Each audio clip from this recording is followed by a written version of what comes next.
Bonjour à toutes et à tous. Aujourd'hui, c'est la première vidéo d'un nouveau concept que j'ai appelé 4X ou pas 4X.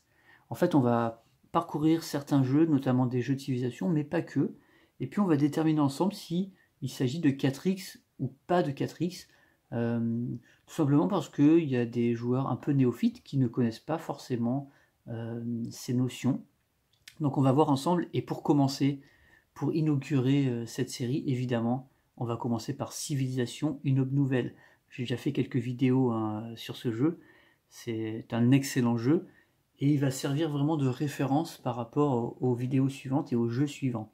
Donc Civilisation, une aube nouvelle, 4X ou pas 4X, on va voir ça ensemble. On descend vers le plateau, et je retire la boîte, voilà. Donc, première vidéo, on va redéfinir un peu ce qu'est un 4X. 4X, ça vient en fait de 4 composantes qu'on trouve dans les jeux. Alors, c'était les jeux de vidéo et maintenant les jeux de société, les jeux de plateau. Pour 4 composantes de jeu qui sont, premièrement, l'exploration, deuxièmement, l'expansion, troisièmement, l'exploitation et quatrièmement, l'extermination des adversaires. Donc on va voir si Civilisation, une aube nouvelle en jeu de plateau contient bien ces 4 composantes. Je vais préciser que là je parle de Civilisation et de son extension Terra Incognita. Voilà, c'est super important. De toute façon, quand on parle de Civilisation, une aube nouvelle, donc le jeu de plateau Civilisation, on ne peut pas le dissocier de l'extension Terra Incognita, tellement elle apporte énormément de choses. Elle est indispensable et c'est pas cher, hein, vous aurez les deux pour 80 balles à peu près. Donc pour 80 € en neuf, 80 € en neuf, vous avez un excellent jeu de civilisation, le meilleur, il n'est toujours pas égalé. Et voilà, avec du beau matériel, avec plein de cartes, avec plein de choses, on peut jouer jusqu'à 5. Et voilà, pour 80 €, quand on voit que il y a d'autres jeux qui sortent pour le double du prix ou qui pour le même prix proposent un jeu, voilà quoi. Donc là il ne faut pas hésiter, Civilisation c'est avec Terra Incognita obligatoirement. Donc on va commencer tout simplement à parler d'exploration.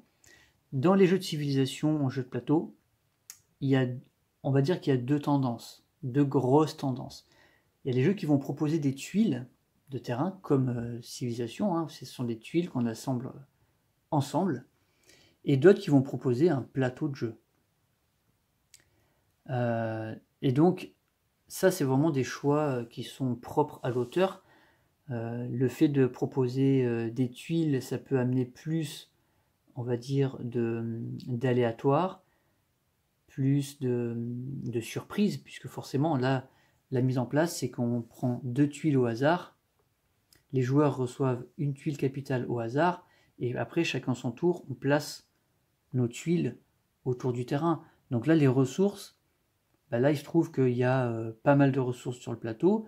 J'ai déjà fait des parties où, sur les 2 tuiles de départ, il y avait moins de ressources, voire pas du tout, et donc un début de partie plus difficile. Le type de terrain aussi ne va jamais être le même. Et parfois, il va y avoir beaucoup de montagnes, parfois beaucoup de forêts. Parfois, on n'aura pas de forêt, donc on ne pourra pas faire de zone industrielle pour exploiter le bois et avoir de la production, etc. etc. Là, on se retrouve vraiment, ça colle parfaitement au jeu Civilization 6 qu'on a en jeu vidéo. Donc, ça, c'est très important. Ensuite, les jeux qui proposent un plateau, ça c'est un choix, comme je disais, de l'auteur pour pouvoir garantir un équilibre au niveau des répartitions de ressources, au niveau des conditions de départ, pour qu'elles soient équilibrées à peu près pour tous les joueurs. Donc ça c'est vraiment un choix, il n'y en a pas un qui est meilleur que l'autre, il n'y en a pas un que je préfère par rapport à l'autre. Il y a des très bons jeux où il y a des tuiles qu'on va retourner qui fonctionnent très bien, comme il y a des jeux qui ne vont pas être équilibrés avec ce système. Et il y a des très bons jeux avec un plateau, et d'autres qui sont moins bien, voilà. Donc ça dépend après de la qualité du jeu et de l'auteur qu'il y a derrière le jeu, tout simplement. Donc Civilisation, comment ça fonctionne pour l'exploration? Parce qu'on va commencer dans l'ordre, on va commencer par l'exploration. Donc on commence par ce petit plateau, Et en fait, grâce à l'extension Terra Incognita, pardon, je trouvais plus mes mots, il y a la notion d'exploration qui a été sublimée, c'est-à-dire que maintenant, non seulement on va découvrir le terrain au fur et à mesure, mais pas en simplement retournant des tuiles d'un plateau qui était déjà prédéfini à l'avance. Là, on va rajouter des tuiles.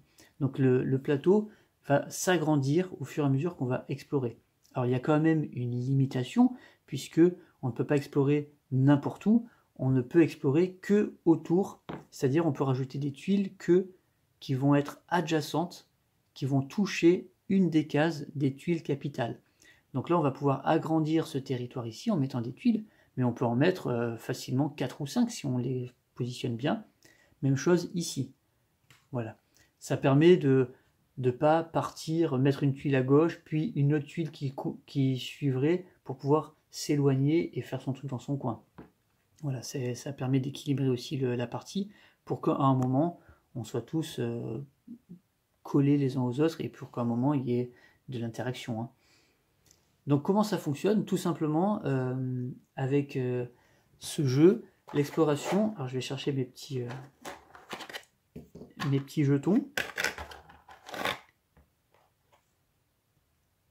Donc on peut dans Civilisation explorer de deux manières. Soit en utilisant une action économique, donc là j'ai les cartes du début de partie, hein, une action économique qui permet de déplacer la caravane commerciale sur le plateau. Donc soit on l'envoie vers des villes étrangères, que ce soit des joueurs ou des cités-états, soit on la fait partir sur le bord du plateau pour faire une exploration. Donc là par exemple, ma caravane pourrait partir de ma capitale, elle ne peut pas aller dans l'eau ici, mais par contre elle peut venir explorer. Oui, parce qu'effectivement après on est aussi limité par les lots. Là on voit qu'en bord de plateau, sur ma tuile capitale, il y a beaucoup d'eau, donc l'exploration va être plus limitée. Par contre, elle peut venir ici, et à partir de cette montagne, explorer ici, et donc dans ces cas-là, on pioche une tuile sans la regarder, on prend la tuile qui est sous, et on la place là où on a exploré, donc on agrandit le terrain, on explore vraiment, on découvre des nouveaux territoires, et donc on peut la mettre dans différents sens, hein, recto verso, je pourrais la mettre comme ça si j'ai envie, je pourrais la mettre comme ça, selon les ressources qui m'intéressent. Et donc le plateau, petit à petit, va grandir, peut être comme ça. Néanmoins, je peux me mettre en bas ici, voilà. Je pourrais, là, ouais, je pourrais encore en mettre une, hein. Alors là, j'ai triché, j'ai pris une tuile capitale, mais... Donc par exemple, là, je pourrais avoir ça, un peu plus tard dans la partie. Et puis, techniquement, ici, je pourrais aussi être là. Voilà. Donc vous voyez comme le terrain s'est agrandi autour de ma tuile de départ, ma tuile capitale de départ. Et donc, c'est une véritable exploration, puisque on découvre des nouvelles ressources qu'on n'avait pas, on découvre une cité-état, par exemple, on peut découvrir des merveilles naturelles. Là, il y a une zone d'eau qui se crée, etc. Donc c'est super bien foutu. Donc là, c'est une véritable exploration qui agrandit le terrain et qui rajoute des nouvelles choses. Donc au niveau de l'exploration, le premier X, il va être facilement validé. À noter aussi qu'on peut faire l'exploration en utilisant une action d'armée. Notre armée peut aussi se déplacer et explorer le territoire. Voilà. Donc c'est les caravanes et les armées. Donc premier X de l'exploration est complètement validé pour Civilisation grâce à son extension Terra Incognita. Je le reprécise, ça vient avec l'extension. Avec le jeu de base, on prédéfinissait un plateau selon le nombre de joueurs et il était connu à l'avance. Donc il n'y avait pas d'exploration dans Civilisation au jeu de base, donc c'était pas un 4X. Par contre avec Terra Incognita, l'exploration est liée. Donc maintenant on va voir si pour le reste ça fonctionne aussi. Le deuxième X, c'est l'expansion. Bon, dans tout bon jeu de civilisation qui se respecte, une des actions principales, c'est de construire des villes. Donc dans civilisation, c'est la même chose. Petit à petit, je vais enlever ça, voilà. Petit à petit, on va bâtir des villes. On va venir se mettre ici, par exemple. Et puis plus tard, j'aurai peut-être une ville ailleurs, peut-être ici, etc. Donc on a vraiment cette notion d'expansion du territoire en construisant des villes. Ça, c'est quasiment tous les jeux de civilisation le font, qu'ils soient sur un plateau ou avec des tuiles, ils le font. Là où ce jeu va un petit peu plus loin encore que les autres au niveau de l'expansion, c'est que non seulement on fait des villes, mais en fait on va vraiment pouvoir faire grandir nos frontières. C'est-à-dire que petit à petit, donc là j'ai construit mes villes, bon, pour vous montrer avec une action d'industrie qui nous permet de soit construire des merveilles, soit de fonder des nouvelles villes, mais avec l'action de culture, dans la série des civilisations, c'est la culture qui fait agrandir les frontières. Là, c'est la même chose. Quand on joue une action culture, c'est pour agrandir nos frontières. Donc, ma capitale, petit à petit, elle est ici, mais le territoire autour d'elle va s'agrandir. Et donc, on va contrôler des territoires de plus en plus grands. Donc, on est dans une véritable expansion, à la fois parce qu'on va avoir de plus en plus de villes sur le plateau, mais on va aussi prendre les territoires qui sont entre les villes. Et là, ça va vraiment correspondre, par exemple, à nos frontières, à notre empire qui va grandir petit à petit. Voilà pour l'expansion, hein. Donc civilisation, il valide aussi très facilement le deuxième X de l'expansion. Qu'en est-il de l'exploitation? Bon, un jeu de civilisation qui ne propose pas d'exploitation de ressources, je ne crois pas que ça existe, mais on va peut-être en trouver dans la série que je commence aujourd'hui, hein. Peut-être, là de tête il m'en vient pas, mais je crois pas quand même, hein.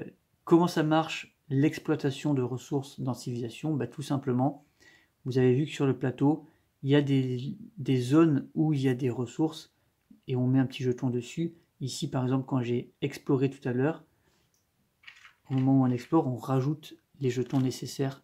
Voilà, donc là on sait qu'il y a une source de mercure ici aussi. Donc l'idée c'était de venir fonder une ville. C'est très thématique tout ça, hein.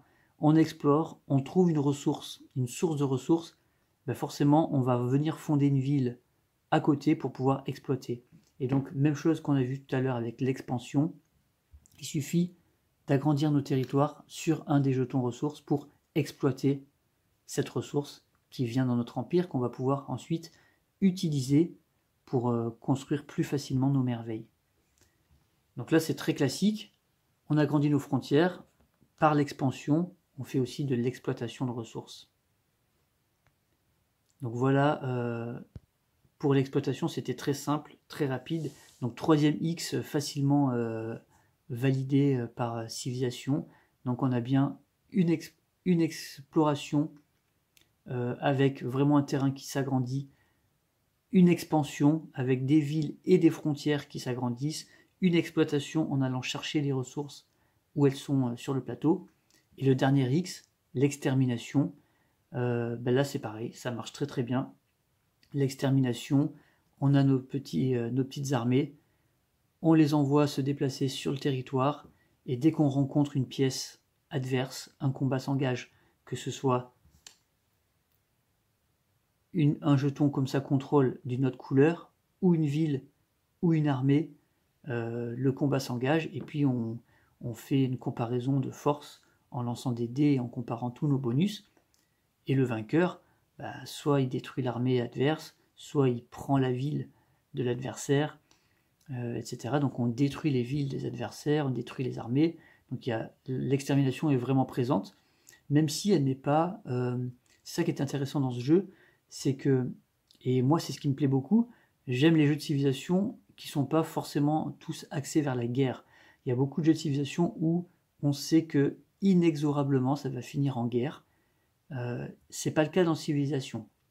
C'est-à-dire que si on construit, on agrandit nos frontières autour de nos villes, petit à petit, c'est-à-dire que si on décide de jouer culturel, et donc d'être beaucoup plus pacifiste, je vais plutôt jouer comme ça. Puis petit à petit, je vais améliorer. mes défenses. Et donc mes défenses vont être comme ça, avec des jetons retournés qui vont donner des bonus de défense à tous les jetons adjacents. Donc mes villes vont être très protégées, et donc ça va beaucoup dissuader mes adversaires de venir m'attaquer. Donc ça c'est très très cool aussi, parce qu'on peut très bien dans ce jeu se développer moins, on va dire s'étendre moins que les autres, mais en ayant quelques villes stratégiquement bien placées, bien protégées, et pour pouvoir faire tourner notre économie et aller sur une orientation plus culturelle par exemple. Voilà. Donc c'est un jeu où vraiment on a un choix qui peut être très différent d'une partie à une autre, selon les cartes objectifs qu'on va tirer, selon nos envies, et puis selon le terrain qu'on va avoir, selon le dirigeant et la civilisation qu'on va avoir, etc. Selon s'il y a des barbares ou pas à côté de nous. Voilà. Donc 4ème X facilement rempli aussi pour civilisation. Comme je vous disais, j'ai commencé par celui-là parce qu'il va être la référence. En termes de 4X, on ne peut pas faire mieux que civilisation, puisque si on récapitule, on a une exploration qui est, on va dire, dynamique. C'est-à-dire que non seulement on va partir d'un terrain qui est petit et connu, et puis il va s'agrandir et on va tomber sur des choses aléatoires, on ne va pas savoir sur quoi on va tomber, même si on a le choix entre le recto et le verso d'une tuile quand on explore. Évidemment, j'aurai par exemple de ce côté une merveille naturelle, mais un camp barbare à côté, et puis surtout une zone d'océan qui peut être pénalisante. Je pourrais la mettre de ce côté, où là, par contre, il y a une autre merveille naturelle, parce qu'évidemment, c'est à peu près équilibré. Mais là, c'est une énorme chaîne de montagnes. Vous voyez?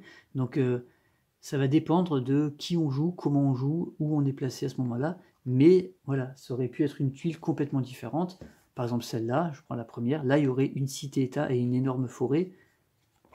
Et de l'autre côté, une cité-état aussi, pour que ça reste équilibré, mais dans des plaines et du désert. Donc, on n'aurait pas du tout le même gameplay. Donc au niveau de l'exploration dynamique, il n'y a aucun jeu qui fait aussi bien que ça. Au niveau de l'expansion, c'est la même chose. Construire des villes, ok, mais en même temps étendre son territoire et aller contrôler des cases de plus en plus éloignées, et pour agrandir notre empire, vraiment repousser les frontières de notre empire. L'exploitation, là c'est très classique, et l'extermination, c'est très classique aussi. Donc on va dire que civilisation est un 4X, pour répondre à la question du thème, 4X ou pas 4X, bien sûr, civilisation, une œuvre nouvelle, avec son extension Terra Incognita, est un véritable 4X, et on va dire que c'est la référence des 4X en jeu de plateau aujourd'hui. Et donc, dans les prochaines vidéos, on va voir d'autres jeux de civilisation, ou des jeux qui s'apparentent à des jeux de civilisation, il n'y aura pas que des jeux de civilisation, et puis on va voir 4X ou pas 4X pour eux, et si ils remplissent les conditions des différents X du 4X, voir par rapport à civilisation où ils se situent, est-ce qu'ils font aussi bien, est-ce que c'est plus simpliste de leur côté, est-ce qu'ils font mieux, on verra ça. Donc voilà pour ce premier épisode de cette nouvelle série qui s'appelle 4X ou pas 4X. Merci d'avoir suivi jusqu'à là. Si vous voulez voir la suite, abonnez-vous, hein, tout simplement, c'est gratuit. La chaîne n'a pas de publicité. Et puis la petite clochette pour être averti des sorties. Voilà, à bientôt dans une prochaine vidéo. Ciao!